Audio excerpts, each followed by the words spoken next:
Hi, Discovery. So positive discipline is all about kind of the big picture with our kids, and it's about empowering our children in the long term and teaching them the life skills that they're going to need as they make their way through the world. Our go-to is often to try and stuff the information that we have into our kids. So we want to tell them what they should be doing, why they should do it, how they should do it, right? We're lecturing and we're explaining.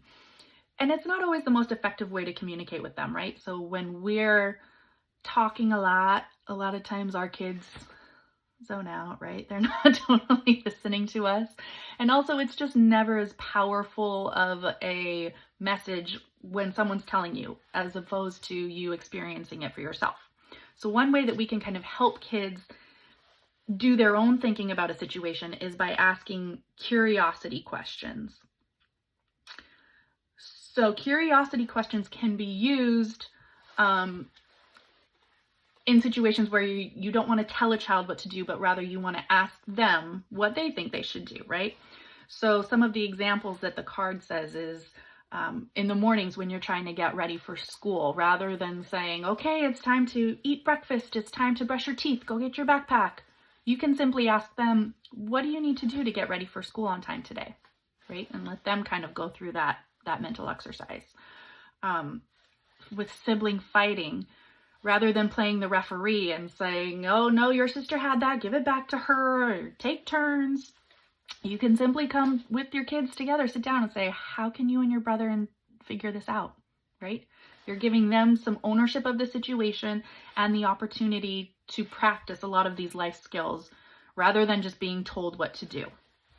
My favorite phrase to use on campus is, what's your plan? So this can be used when a child is not on task and you're trying to sort of help them focus. You can say, so your teacher asked you to work on this assignment. What's your plan for getting it done? Right? You could say to the child that doesn't want to come in from recess, oh, I can see you're still shooting baskets. What's your plan for getting the ball back to the equipment bin? Or you have markers out. I don't think we're using markers. What's your plan for those?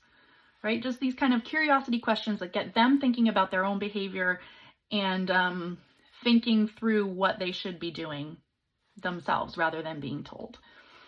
These curiosity questions are also just so great to use in conversation with your children. It's a way of just keeping ourselves open and judgment-free, criticism-free, and being curious about how they feel about situations, what they're thinking, and helping them think things through, being kind of sounding boards. And that really helps us be safe people for them to come and talk to. And it's teaching them the life skills that they're going to need to work out their own problems.